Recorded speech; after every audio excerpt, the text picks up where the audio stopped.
My name is Amber, and I'm 32 years old. As a single mother to my 5-year-old son, Jackson, I've faced countless challenges, but nothing prepared me for reading that text message from my mother after 6 hours of panic. "We left him enough snacks. Stop being dramatic." My heart stopped. My parents had abandoned my little boy alone in their house while they jetted off on a luxury vacation. The fear in his eyes when I finally found him will haunt me forever. This moment would change everything about our family. If you're watching this from somewhere safe, please hit the like button, subscribe, and let me know in the comments where you're from. I'm going to need your support to get through this story. Life hadn't been easy since losing my husband Mark in a car accident 2 years ago. Being thrust into single motherhood while working night shifts as a nurse was never the plan, but Jackson and I were managing. My sweet boy had his father's kind eyes and that same infectious laugh that made even the hardest days bearable. The financial strain was constant. Mark's life insurance had covered the funeral and some debts, but not enough to provide long-term security. My nursing salary stretched thin between mortgage payments, childcare, groceries, and the ever-growing list of expenses that came with raising a child. I picked up extra shifts whenever I could, but those came with their own cost. Time away from my son when he needed me most. This is where my parents, Margaret and Thomas, entered the picture. Financially, they lived in a different world from mine. Their sprawling suburban home, luxury cars, and frequent vacations painted the picture of comfort. They had the resources to help, and sometimes they did, but their assistance always came wrapped in criticism. "He's too soft, Amber," my mother would say while watching Jackson play. "Children need discipline and structure. You're raising him to be weak." My father would add, "When you and your sister were growing up, we never allowed this kind of behavior. That's why Jessica is so successful now." Ah, yes, Jessica. My younger sister with her perfect law career, perfect husband, and apparently perfect parenting of her 2 perfect children. Their constant comparisons were like salt in a wound that never healed. The irony was painful. My parents, who preached strict discipline, had been emotionally absent throughout my childhood. I remembered crying alone in my room after a school bully pushed me down, and my mother telling me to toughen up instead of offering comfort. I remembered my father missing dance recitals because work was more important than prancing around on stage. These memories fueled my determination to parent Jackson differently. "I want him to know he's loved," I explained during one particularly heated discussion. "Being kind isn't weakness." My mother rolled her eyes. "This is exactly why he acts out at times. No boundaries. He's 5, Mom. He's still learning emotional regulation. When you were 5, you knew better than to throw tantrums in public." What she didn't mention was how I'd learned that lesson, through sharp words and the fear of disapproval that haunted my childhood. I wanted different for Jackson. I wanted him to express his feelings without shame, to know his emotions were valid even when uncomfortable. Despite these tensions, I still relied on my parents for occasional childcare. The going rate for overnight babysitting was completely out of reach on my salary, especially for emergency shifts. So when the hospital called with urgent staffing needs, my parents were often my only option. Each time I dropped Jackson off, I saw the slight trepidation in his eyes. He never complained outright. At 5, he was already trying to be brave for me. But I noticed how he clung to his favorite stuffed dinosaur a little tighter at their house. How his usual chatter quieted around my father. "Grandma and Grandpa have different rules than Mommy," I would explain gently. "But they love you very much." I wasn't entirely convinced of that last part myself, but what alternative did I have? The crushing reality of being a working single mother meant sometimes making uncomfortable compromises. Last month, things had come to a head when my mother criticized Jackson for crying after scraping his knee in their backyard. Boys don't cry over little scrapes, she'd scolded. Thomas, tell him to stop this nonsense. I had arrived just in time to hear this exchange, and something inside me snapped. Actually, I interjected, picking up my sniffling son, humans cry when they're hurt. It's normal and healthy. The silent car ride home that day was tense. Jackson had asked in a small voice, "Does Grandma not like me, Mommy?" His question broke my heart. Grandma grew up learning different things about feelings than what I'm teaching you. Sometimes it's hard for grown-ups to change how they think. That night, I promised myself I'd find alternative childcare options, but my financial reality kept getting in the way. Little did I know how much I would come to regret not finding a solution sooner. I had always tried to shield Jackson from the tension between my parents and me. He deserved to feel loved by his grandparents, and I hoped that despite their coldness, they would show him warmth I rarely received. Instead, their criticism of my parenting created a home environment that felt more like walking on eggshells than a safe haven for my child. What I couldn't have known was how this strained relationship would culminate in a betrayal so profound, it would force me to re-examine everything I thought I knew about family. It was supposed to be a normal Thursday. The autumn morning was crisp as I packed Jackson's dinosaur backpack with his favorite snacks, a change of clothes, and the well-loved stuffed triceratops he couldn't sleep without. He sat at our small kitchen table, legs swinging as he munched on apple slices and peanut butter. "Can we read 2 stories tonight, Mommy? Not just one?" he asked, his hopeful brown eyes making it impossible to refuse. "Of course, sweetheart. I should be home by your bedtime if everything goes as planned." I ruffled his soft hair, making a mental note to schedule a haircut soon. That's when my phone rang. The hospital's number flashed on the screen, and I felt that familiar sinking feeling. Extra shifts meant extra money we desperately needed, but they also meant disrupting our careful routine. "Amber, it's Diane from scheduling. I hate to do this to you, but we've got a crisis. 3 nurses called out sick for tonight's shift, and we're severely understaffed. Can you possibly work a 12-hour overnight?" I glanced at Jackson, who was now using his spoon to make his triceratops eat peanut butter. We had planned a small park outing after his half-day at kindergarten.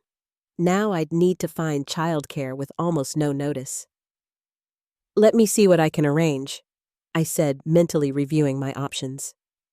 The neighborhood teenager who sometimes watched Jackson had school. My friend Laura was out of town. That left my parents. With a deep breath, I dialed my mother's number. "Margaret speaking?" Her formal tone never wavered, not even for family. "Hi, Mom, it's Amber. I hate to ask last minute, but there's an emergency at the hospital. Could you and Dad watch Jackson overnight? I'd drop him off this afternoon and pick him up tomorrow morning." The silence stretched until I heard her sigh. Thomas and I had plans to attend the Hendersons' dinner party. "I understand. I'll try to find someone else." No, she interrupted, her voice tight with that familiar passive-aggressive tone. "We'll cancel. Obviously, your inability to maintain consistent childcare arrangements takes precedence." I bit back a retort. "Thank you. I really appreciate it. I suppose this is what happens when you insist on working these unpredictable hours. If you had chosen a more suitable profession, as we suggested." Here we go again. I mouthed a silent count to 10. "The hospital is short-staffed, Mom. People need care. I'll drop him off at 4 with everything he needs." After hanging up, I knelt beside Jackson and explained the change of plans. His small shoulders tensed immediately. "Do I have to Mommy Grandpa gets mad when I talk during dinner?" My heart ached. "Just for tonight, buddy. I packed your dinosaur book. Maybe you can show Grandma how well you're learning to read." His lower lip trembled slightly, but he nodded. My brave little boy was trying so hard to be strong. That afternoon, I drove Jackson to my parents' large colonial home in the suburbs. The perfectly manicured lawn and imposing facade always made me feel like I was dropping my son off at an institution rather than a grandparent's warm embrace. My mother opened the door before I could ring the bell, her crisp linen outfit unwrinkled despite the late afternoon hour. "We've adjusted our plans," she announced instead of a greeting. The Hendersons were very disappointed. "I'm sorry about the short notice," I said, helping Jackson with his backpack. I brought his favorite stuffed animal, his medicine for his seasonal allergies, and some books for bedtime. He likes the bathroom light left on at night, and if he gets anxious, just letting him call me usually helps. My mother waved her hand dismissively. "Amber, we raised 2 children successfully. I think we can handle one little boy for a night without detailed instructions." I handed her the backpack. "His pajamas are in here, and I wrote down my direct floor number at the hospital, since cell reception can be spotty." Jackson clung to my leg, his small fingers gripping my scrubs. I knelt down to his level, meeting his worried gaze. "It's just one night, sweetheart. Mommy has to help sick people, and I'll be back before you know it. Remember our special goodbye." He nodded solemnly as we touched our foreheads together and wiggled our noses against each other. It was our ritual, our promise of return. "Be good for Grandma and Grandpa, okay? I love you bigger than the sky. Love you more than all the dinosaurs." He whispered back our usual exchange. As I stood to leave, my father emerged from his study, acknowledging us with a curt nod. "The boy should be fine, Amber. Stop hovering." That familiar knot of anxiety tightened in my chest as I walked to my car. Something felt off, but I dismissed it as my usual worry about leaving Jackson with my emotionally distant parents. I had no choice. The hospital needed me, and we needed the money. The 12-hour shift was brutal. A multi-vehicle accident brought in several critical patients, and I barely had time to catch my breath between urgent care needs. Around 8 in the evening, during a brief lull, I tried video calling my parents to say goodnight to Jackson, but there was no answer. I called twice more over the next hour with the same result. Exhaustion and worry battling within me, I rationalized that they had probably put Jackson to bed early and turned their ringers off. My parents were strict about bedtime and often complained that my calls disrupted their evening routine. Still, a nagging unease followed me through the remainder of my shift. By the time I finished at 6 in the morning, my body ached with fatigue. Protocol required me to give a detailed handoff to the incoming nurse, so it was nearly 7 when I finally clocked out. I checked my phone expecting to see missed calls from my parents, but the screen showed nothing. It seemed strange, but perhaps they were giving me time to sleep after my night shift. I decided to catch a quick nap in the staff room before driving home. Driving while exhausted was dangerous, and I knew Jackson would be getting ready for school with my parents now. I set an alarm for 11, giving me 4 hours to recharge before picking him up. When I woke to my alarm, I immediately checked my phone again. Still no messages or calls from my parents. Now concern was creeping in. I called their home phone first, then both their cell phones. No answer on any line. I sent a text, "Just woke up from post-shift nap. Coming to get Jackson now. Is everything okay?" 20 minutes passed with no response. The knot in my stomach tightened as I got into my car and headed toward their house, trying to quell the rising panic. They were probably just busy, I told myself. Maybe they took Jackson to the park and forgot their phones. But my parents were never without their phones, and they were certainly never careless about communication. Little did I know I was driving toward a scene that would forever change our family dynamic and force me to confront truths I'd been avoiding for years. I woke with a start in the hospital staff room, immediately checking my phone. 4 hours of fitful sleep had done little to ease my exhaustion, but adrenaline kicked in when I saw 12 missed calls from a number I didn't recognize. No messages from my parents, nothing about Jackson. My hands trembled as I returned the call, heart pounding against my ribs. "Hello," A woman's voice answered. Hi, this is Amber Reynolds. I have several missed calls from this number. Oh, thank goodness. This is Eleanor Winters, your parents' neighbor. I've been trying to reach you for hours. Ice flooded my veins. What's wrong? Is Jackson okay? Well, he's upset but physically fine. I heard crying from your parents' house this morning. When no one answered the door, I called the police. They've just arrived. My world tilted. I'm leaving now. Please tell Jackson I'm coming. The 15-minute drive to my parents' suburban neighborhood became the longest journey of my life. My mind raced with terrifying possibilities. Had my parents fallen ill? Had there been an accident? Why wasn't Jackson answering the door? When I screeched into the driveway, a police cruiser sat parked at the curb. An officer stood talking to Eleanor, a gray-haired woman I recognized from my parents' neighborhood barbecues. And there, clutching Eleanor's hand, stood Jackson. His little face was streaked with tears, hair disheveled, still wearing yesterday's clothes. The moment he saw me, he broke away and ran sobbing. Mommy, you came back. Those words shattered me as I dropped to my knees, gathering him into my arms. Of course I came back. Mommy always comes back for you. I was all alone. He hiccuped against my shoulder. Grandma and Grandpa went away. The officer approached as I held my trembling child. Ms. Reynolds, I'm Officer Davis. Could we speak for a moment?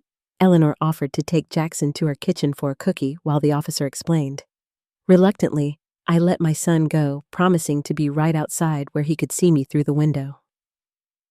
Your son was alone in the house, Officer Davis said without preamble. Based on his account and evidence at the scene, it appears he's been alone since yesterday evening. A note was found in the kitchen. He handed me a piece of stationery in my mother's precise handwriting. Amber, we've decided to take advantage of a last-minute vacation opportunity to Cancun. The Henderson dinner party reminded us we need a break. Jackson should be fine until morning. We left snacks in the kitchen, and the television is set to appropriate channels. We'll be back in 5 days. Margaret and Thomas. Blood roared in my ears as I read the note a second time, unable to comprehend what I was seeing. They left him. My voice sounded distant, disconnected. They left my 5-year-old son alone overnight to go on vacation. Officer Davis nodded grimly. Your neighbor called when she heard crying. Jackson was unable to open the locked doors and became frightened when night fell. From what we can determine, the child appears to have been alone for approximately 10 hours. I pressed my hand to my mouth, fighting nausea. I tried calling last night to say goodnight. They never answered. We found their phones on the kitchen counter. It appears they deliberately left them behind. The deliberate nature of this abandonment struck me like a physical blow. They had planned this. They had decided my 5-year-old child could fend for himself for nearly half a day, so they could spontaneously vacation in Mexico. I looked through Eleanor's window at Jackson, now nibbling a cookie, his eyes never leaving me. His dinosaur backpack sat by the front door where I'd left it yesterday untouched. I need to see the house, I managed. Inside my parents' immaculate home, evidence of their callous decision was everywhere. Dirty dishes in the sink from their dinner, a half-empty glass of milk on the coffee table beside a package of cookies, the television still playing cartoons, Jackson's allergy medicine and pajamas still zipped in his backpack. In the kitchen, I found more evidence of their preparation for leaving a kindergartner alone all night, a box of crackers left on the counter, a juice box and a banana. Not even a proper meal. Ms. Reynolds, we need to discuss next steps, Officer Davis said quietly. This constitutes child abandonment and endangerment. We'll need to file a report. I nodded numbly, still struggling to process the reality. I need to take care of my son first. Of course, but we'll need your statement, and you should know you have legal options here. Legal options. The words barely registered as I gathered Jackson's things. My son, who had been watching anxiously from Eleanor's window, ran back over as soon as I stepped outside. I knelt down, checking him over as if I could see physical evidence of the trauma he'd experienced. Are you okay, sweetheart? Did you get hurt at all? He shook his head. I got scared when it got dark. I couldn't reach the light switches in the big rooms, and the doors wouldn't open. His voice quivered. Grandma said they would come back soon, but they didn't. Soon. They'd told a 5-year-old child they would be back soon, and then boarded a plane to another country. I was buckling Jackson into his car seat when my phone finally chimed with a text message. My mother's name appeared on the screen, sending a surge of rage through me. We left him enough snacks. Stop being dramatic. I stared at the message, hands shaking so badly I nearly dropped the phone. A second message followed. Children need to learn independence. We felt Jackson was becoming too clingy and dependent. A few hours alone is a valuable life lesson.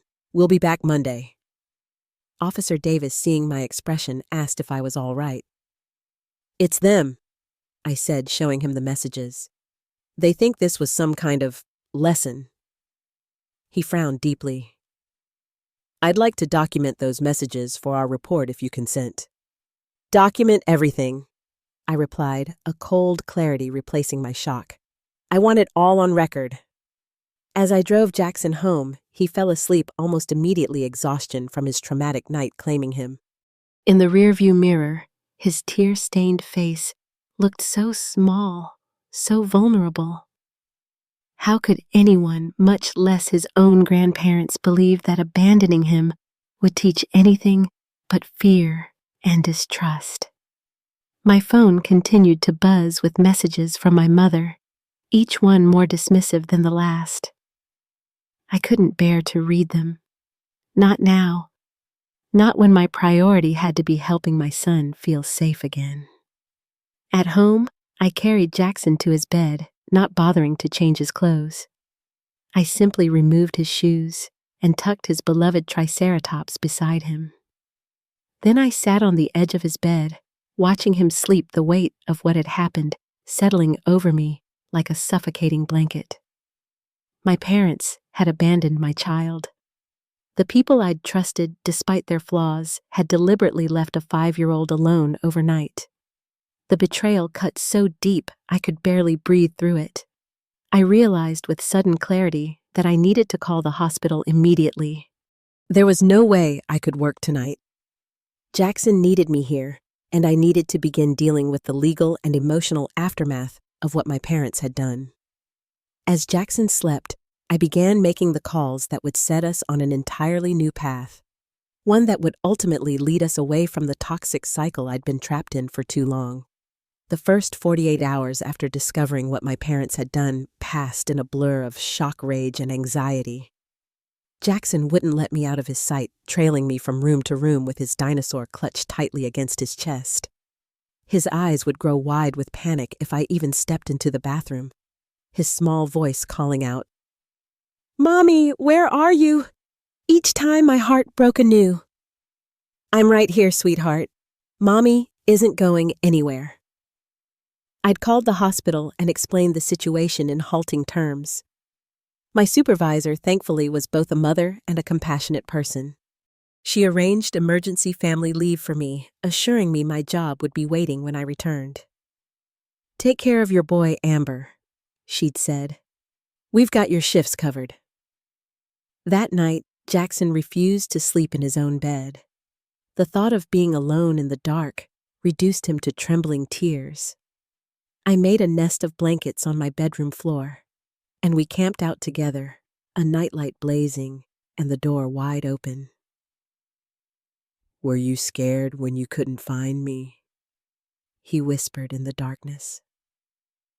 I stroked his hair. "Yes, baby. I was very scared, but I will always, always look for you and find you. Grandma said I needed to be a big boy and not cry. Anger flared hot in my chest. Everyone cries sometimes, Jackson. Even grown-ups. Especially when they're scared or sad or lonely. Your feelings are never wrong. He was quiet for a long moment. Are Grandma and Grandpa mad at me? No, honey. I chose my words carefully. Grandma and Grandpa made a very, very wrong choice.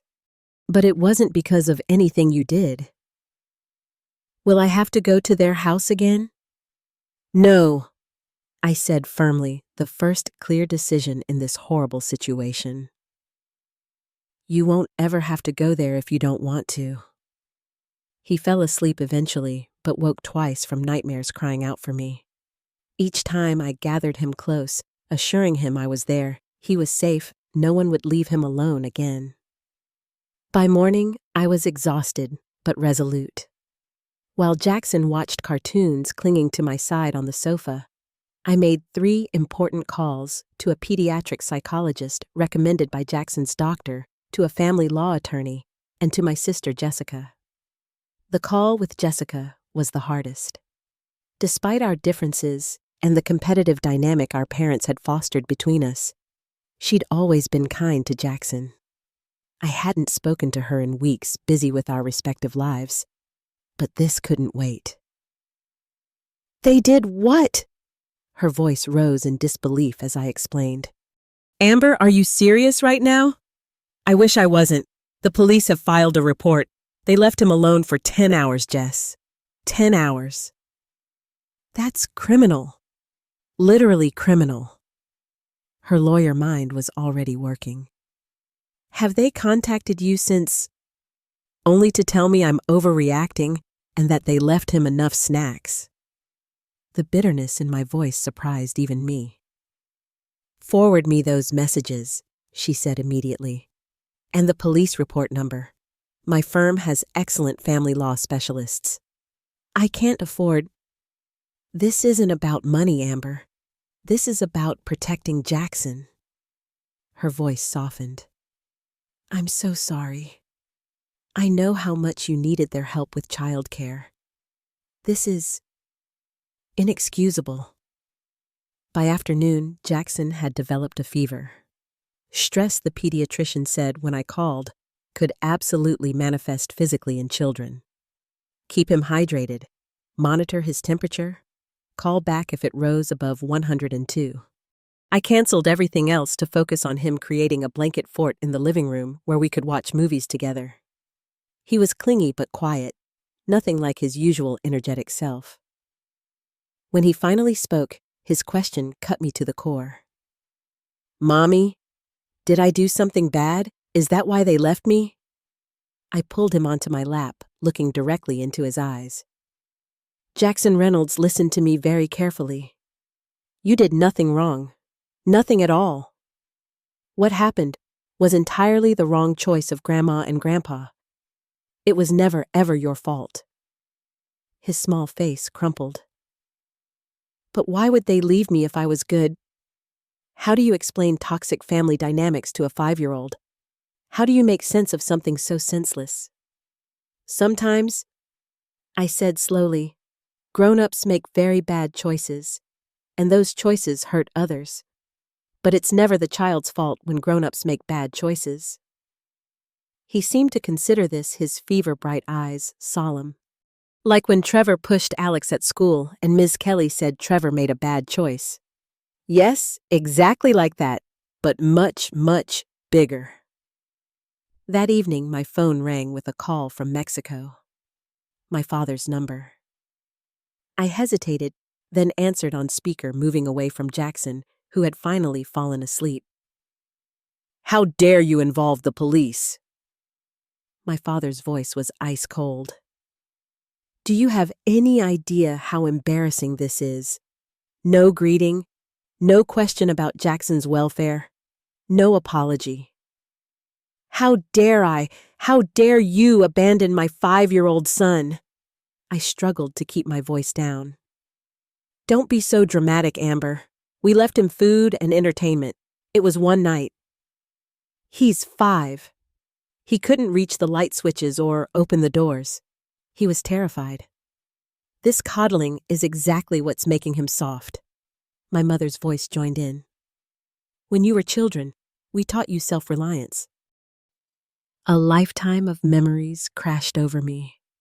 Being left in cars while they ran quick errands that stretched for hours, being forgotten at activities until well after dark. The constant expectation to handle adult responsibilities without complaint.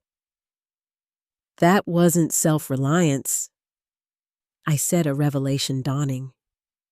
That was neglect, and I won't let you do the same to my son. We're cutting our trip short to deal with this nonsense, my father announced. We'll be home in 3 days, and we expect a full apology for involving authorities in a family matter. An apology? I nearly laughed. You abandoned a child in your care. That's a crime, and you'll be hearing from my attorney. Attorney. My mother's voice sharpened. Don't be ridiculous. If you pursue this, you can forget any financial help from us. No more emergency loans, no more help with Jackson's school expenses. There it was, the financial leverage they'd always held over me, but for the first time it held no power. Keep your money, I said quietly.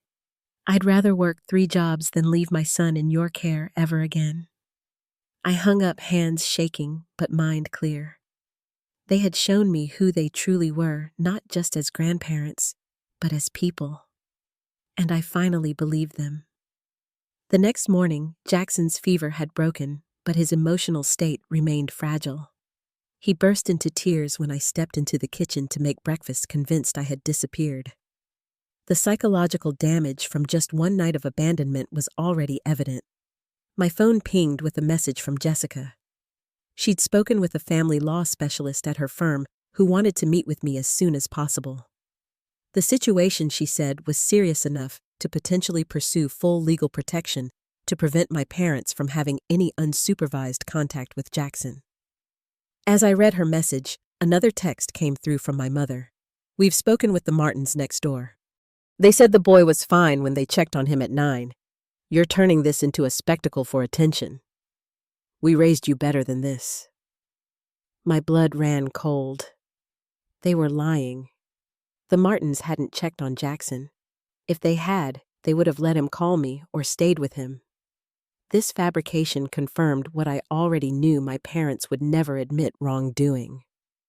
They would twist reality, gaslight, and manipulate rather than take responsibility. With trembling fingers, I typed a response I never thought I'd send. Do not contact me again, except through my attorney. Any attempt to see Jackson will result in immediate legal action. What you did was child endangerment, and I have all the evidence I need. Then I blocked their numbers, fighting back tears. This wasn't just about one terrible decision. It was about a lifetime of emotional manipulation and conditional love. A cycle I now saw clearly for the first time, and one I refused to let continue with my son. Jackson appeared in the kitchen doorway, clutching his dinosaur. Mommy, can we have pancakes? Such a normal request in such an abnormal time. I smiled through my tears, grateful for his resilience. Absolutely, buddy. Dinosaur-shaped ones? His small nod was the first step on our long road to healing, one we would walk together free from the toxic presence that had shadowed us for too long.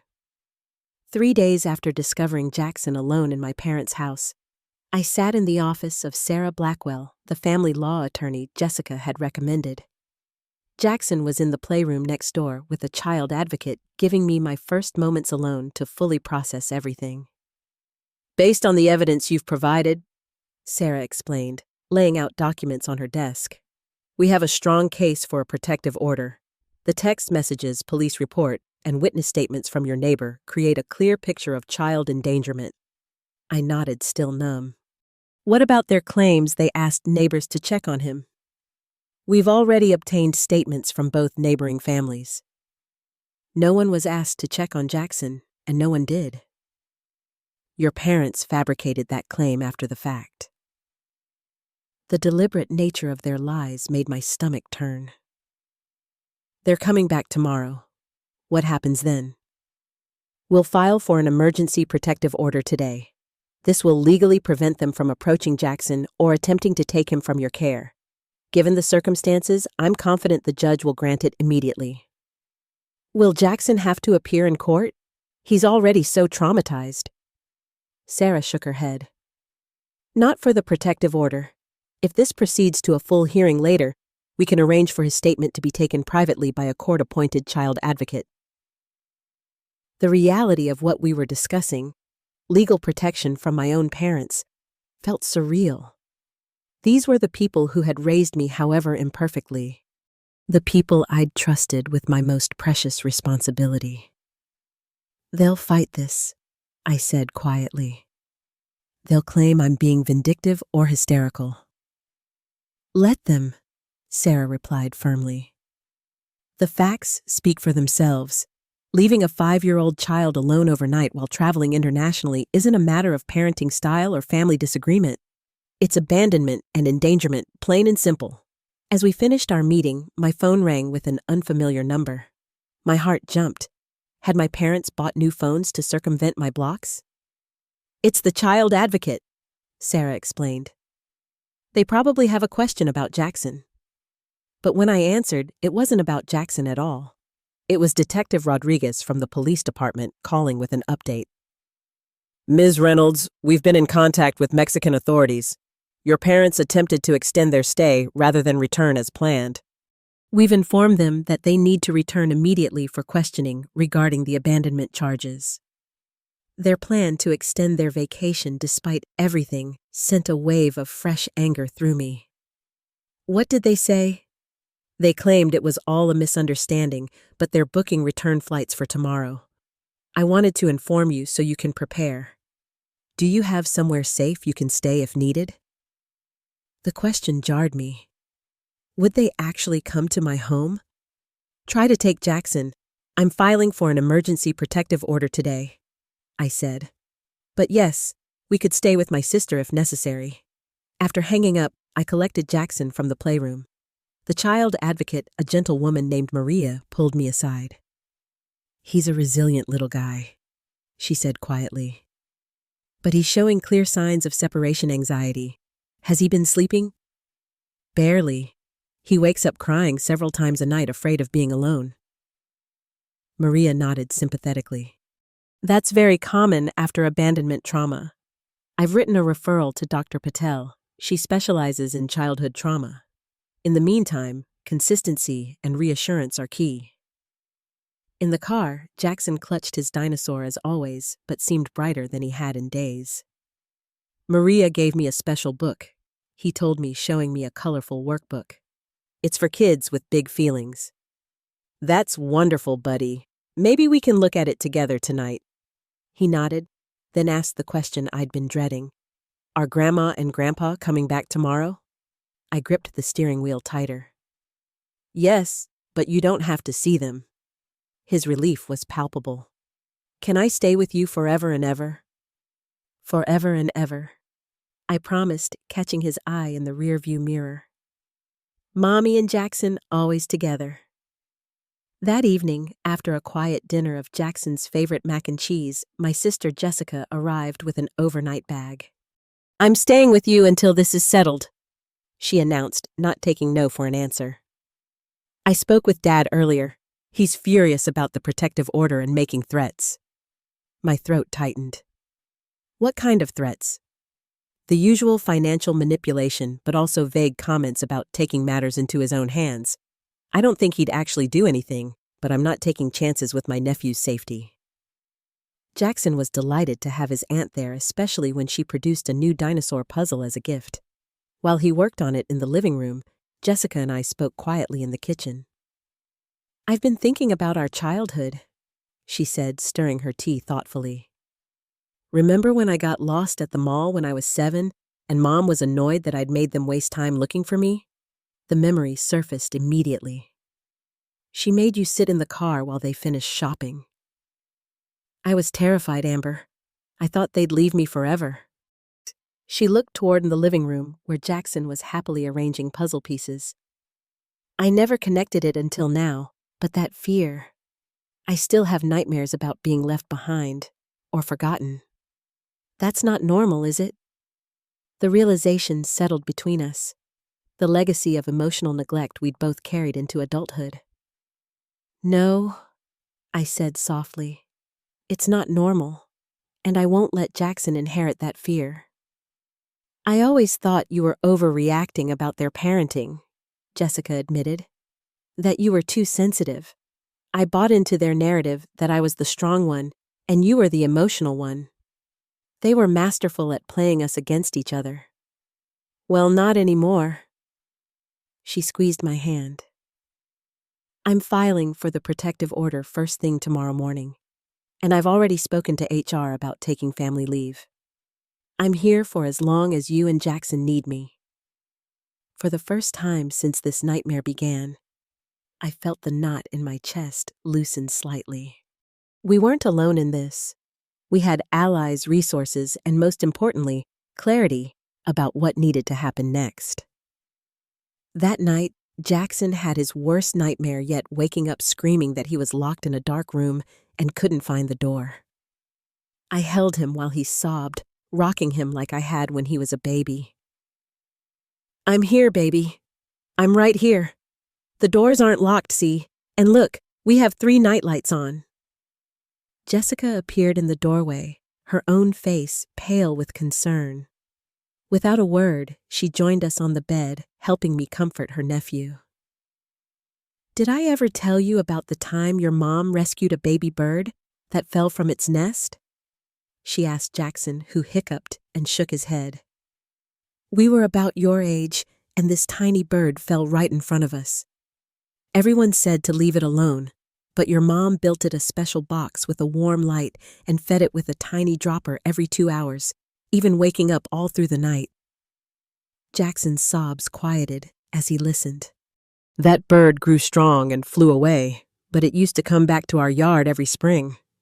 Your mom has always been a rescuer, Jackson. She would cross oceans to find you and keep you safe. My eyes met my sister's over Jackson's head, filled with tears of gratitude for this unexpected alliance.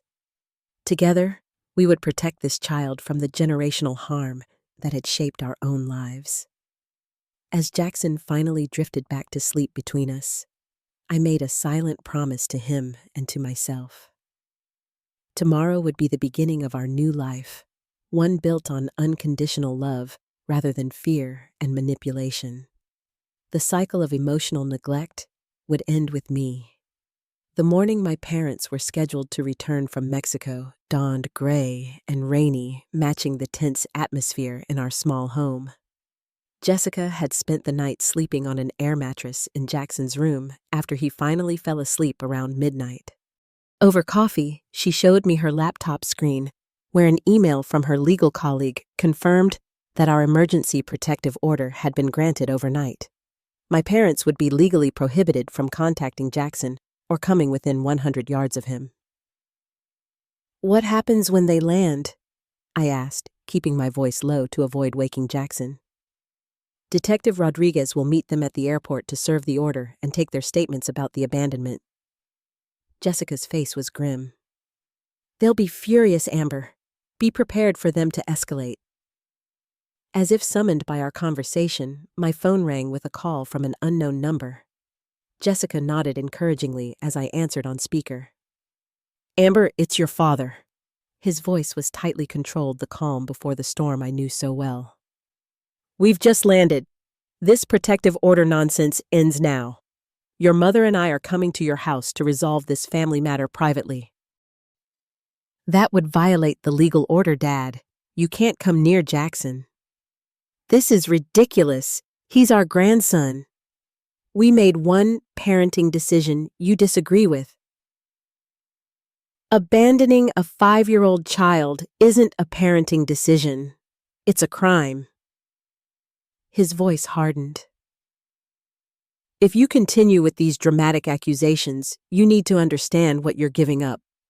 No more financial support, no help with Jackson's school expenses, no inheritance. The familiar threats washed over me, but this time, they held no power. I understand completely, I replied, surprising myself with my steady voice. I choose my son's safety and well-being over your money. Every time. You ungrateful. I heard my mother in the background. Then my father's voice returned. We raised you better than this, Amber, after everything we've done for you.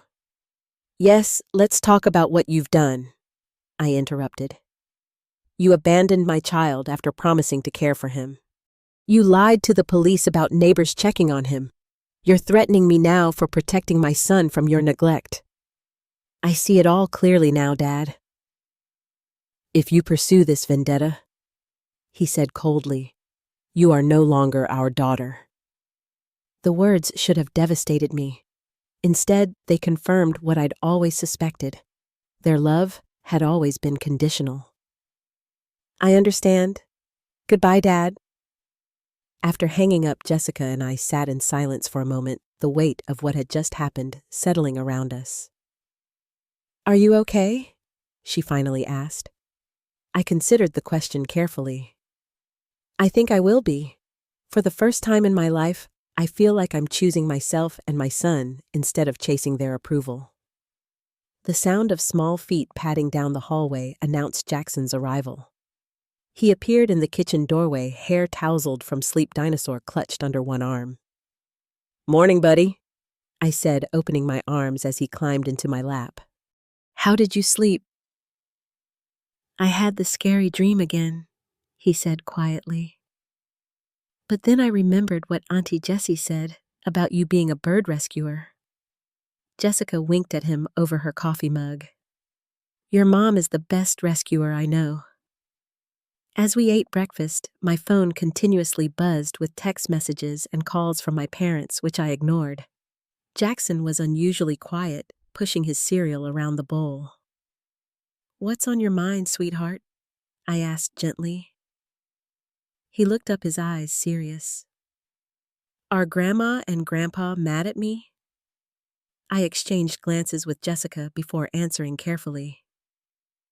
Grandma and Grandpa are upset about grown-up things that have nothing to do with you. You didn't do anything wrong. Will I ever see them again? The question pierced my heart. Despite everything, he was trying to make sense of the sudden absence of his grandparents. I don't know, buddy.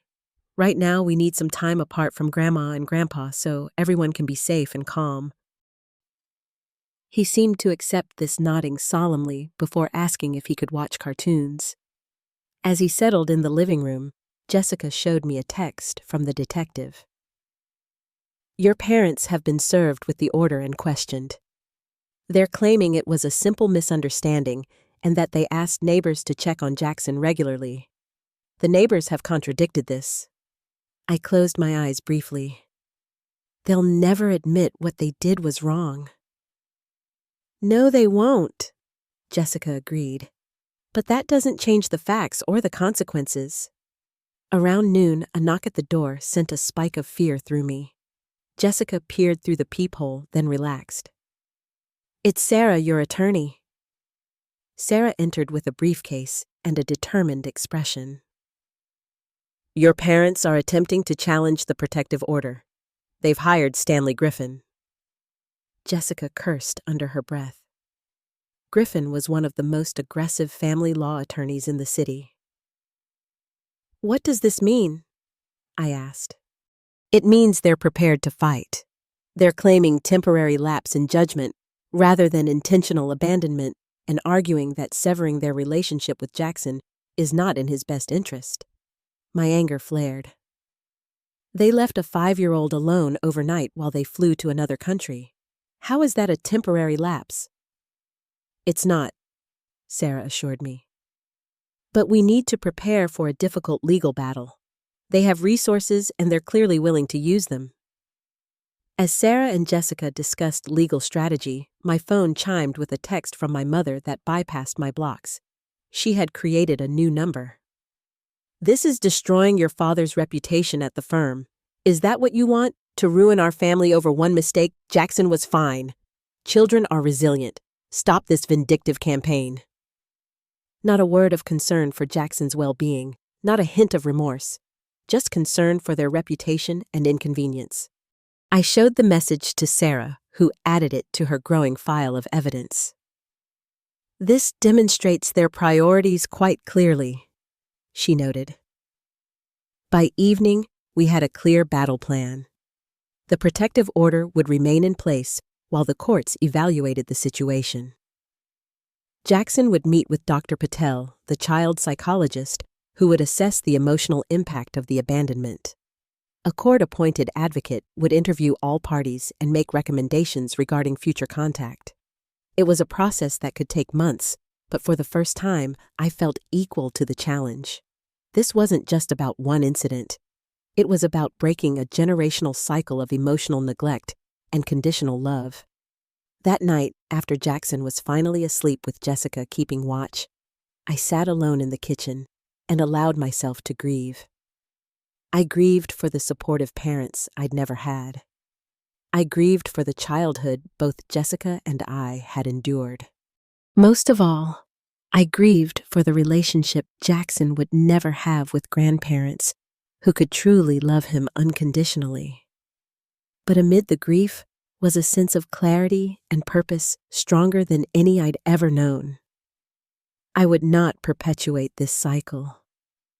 Jackson would grow up knowing he was worthy of love simply for existing, not for meeting impossible standards or maintaining appearances.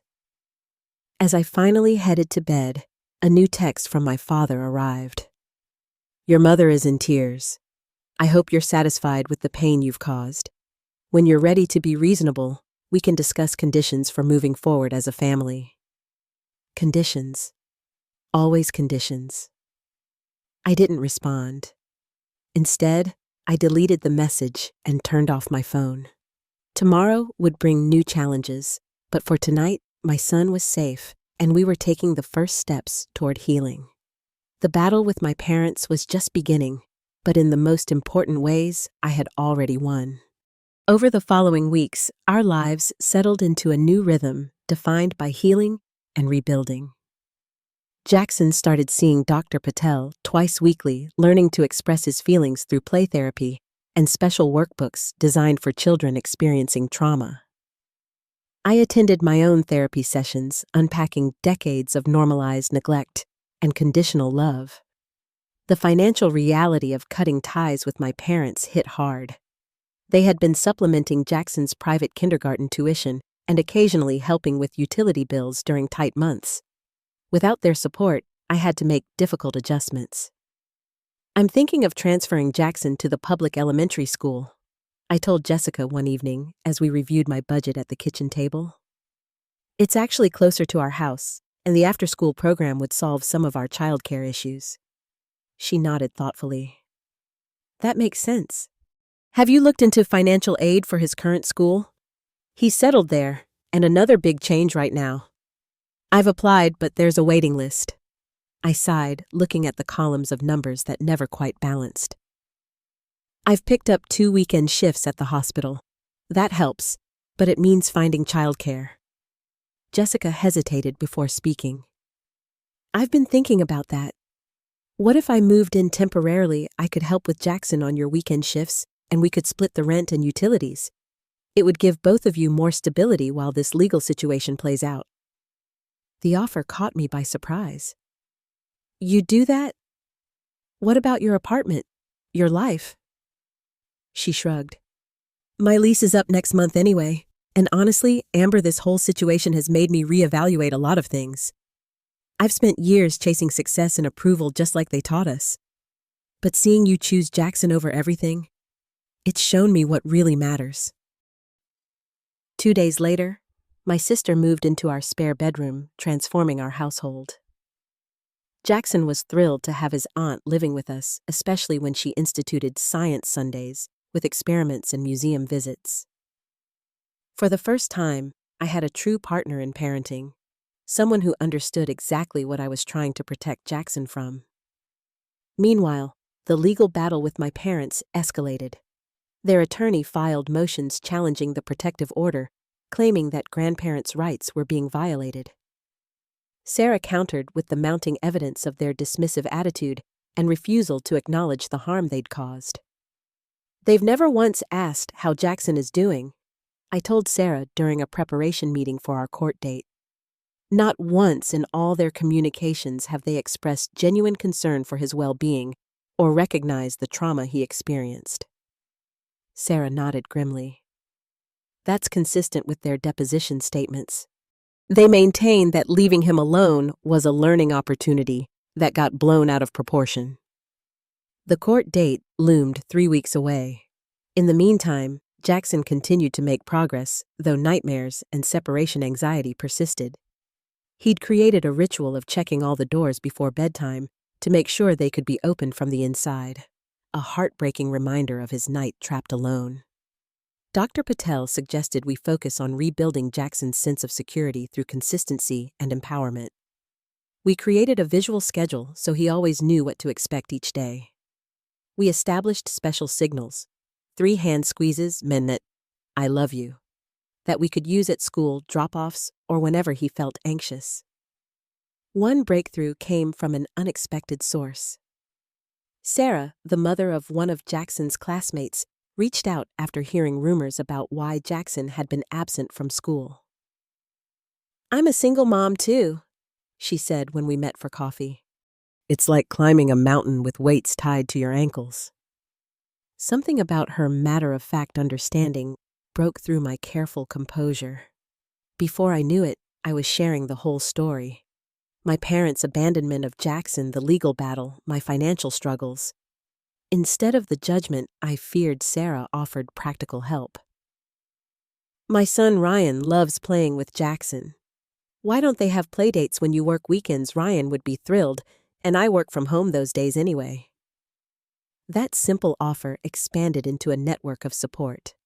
Sarah introduced me to other parents from the school who formed an informal childcare cooperative. We took turns hosting each other's children, sharing the burden of parenting in a way my own parents had never understood. 6 weeks after the abandonment, we faced my parents in court for the first time. They sat on the opposite side of the courtroom, my mother impeccably dressed as always, my father stern in his business suit. Neither met my eyes. Their attorney presented them as devoted grandparents who had made one regrettable error in judgment that was being weaponized to sever a loving familial bond. He emphasized their financial support over the years and their standing in the community. When Sarah presented our case, she focused on the evidence: the text messages showing their dismissive attitude, the police report, the testimony from neighbors that contradicted their claims, and most powerfully, Dr. Patel's assessment of Jackson's ongoing trauma. "This child continues to check doors and windows to ensure he can escape if needed." Dr. Patel testified. "He experiences nightmares 3 to 4 times weekly about being trapped and abandoned. These are not minor psychological effects." The judge, a grave woman in her 60s, questioned my parents directly about their decision-making. "So you maintain that leaving a 5-year-old child alone overnight while you traveled internationally was an appropriate lesson?"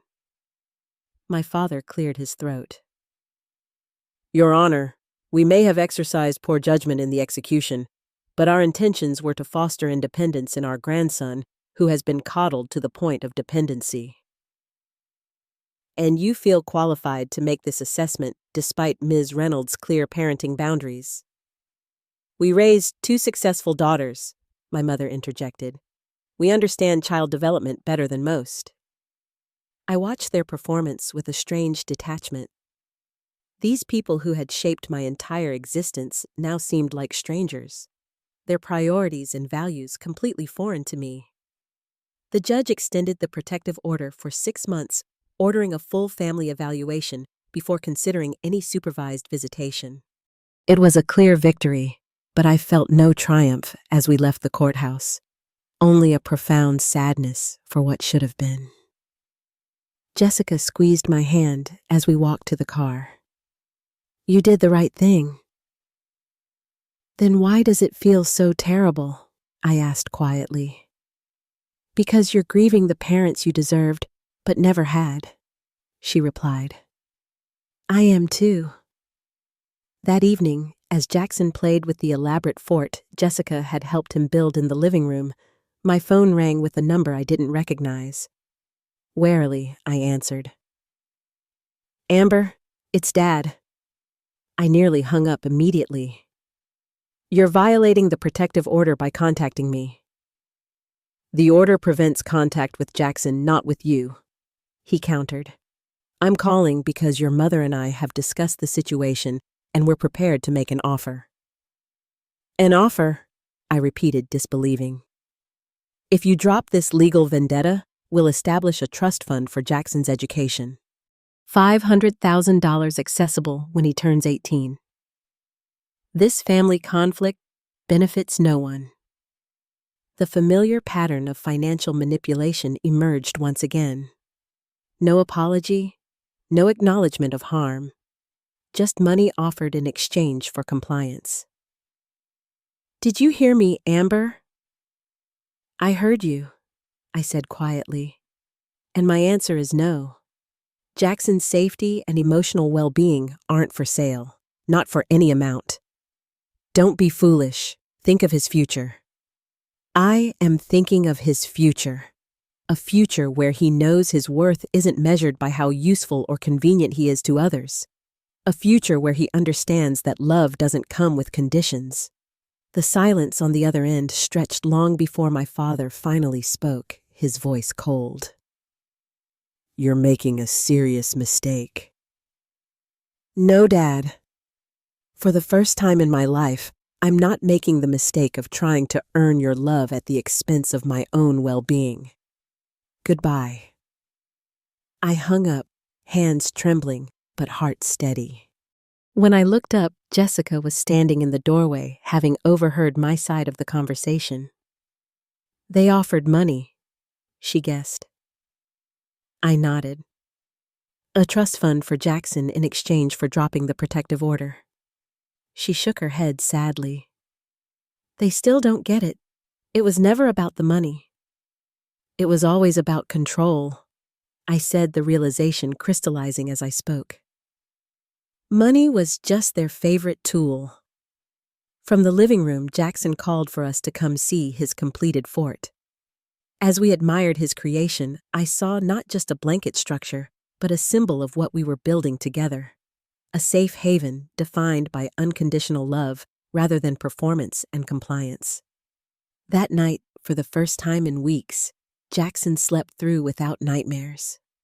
A small victory, but one that meant everything. 1 year after my parents abandoned Jackson, our lives had transformed in ways I could never have predicted. The protective order had become permanent after my parents refused to acknowledge the harm they'd caused or complete the court-mandated counseling. The legal chapter had closed, but the emotional work continued. Jackson, now 6 years old, had just started first grade at the local public elementary school, where he'd made new friends and developed a passionate interest in science. His nightmares had gradually decreased, though he still occasionally crawled into my bed during thunderstorms or after a particularly stressful day. Remember when I couldn't sleep by myself at all, Mommy? He asked one evening as I tucked him in. Now I'm brave all night long. You've always been brave, I told him, smoothing his hair back. Even when you were scared. The biggest change had come in our living situation. Jessica, Sarah, and I had discovered that as single parents, combining our resources created a stability none of us could achieve alone. We'd rented a 3-bedroom house with a fenced backyard, sharing childcare expenses and the emotional load of parenting. Our unconventional family worked beautifully. Ryan and Jackson had become inseparable friends, and Jessica's legal expertise had helped Sarah navigate her own custody issues with her ex-husband. We took turns cooking dinner, driving the boys to activities, and providing each other the adult conversation that kept us sane. Professionally, I'd transferred to the pediatric ward at the hospital, working more regular daytime hours that aligned better with Jackson's school schedule.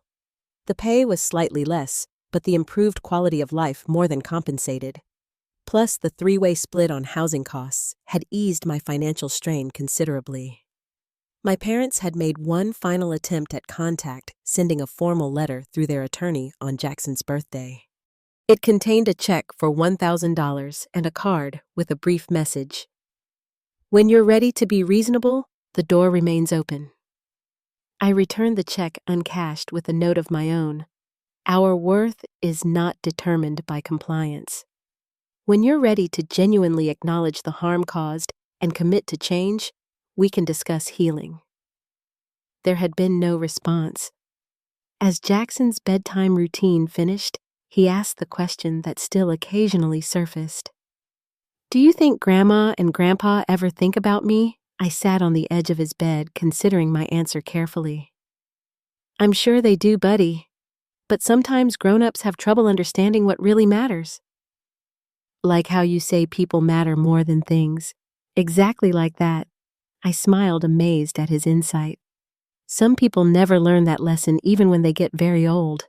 He nodded seriously. "That's sad for them." "It is," I agreed. "Very sad."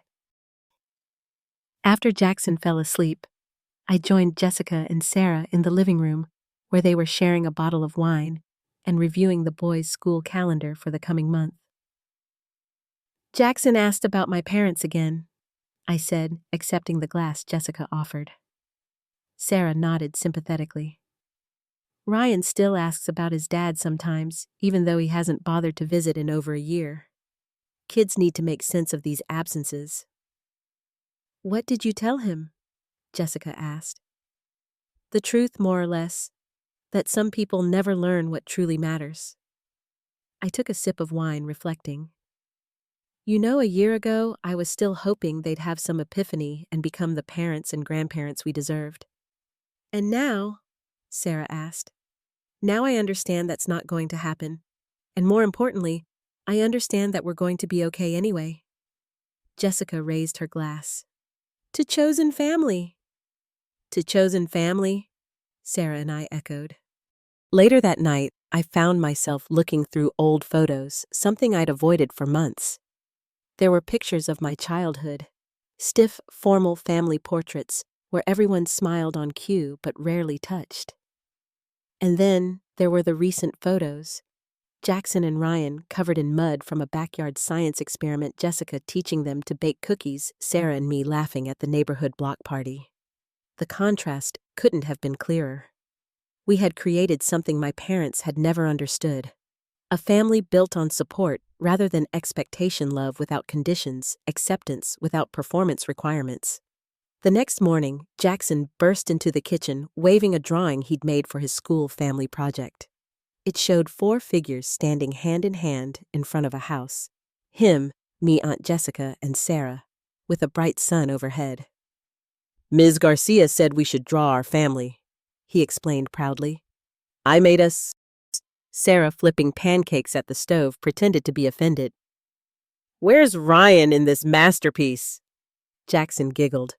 "He's making his own picture for his project, but he's putting all of us in his too." As I hung the picture on our crowded refrigerator door, I realized how completely my definition of family had evolved. Family wasn't defined by blood or obligation. It wasn't maintained through guilt or financial leverage.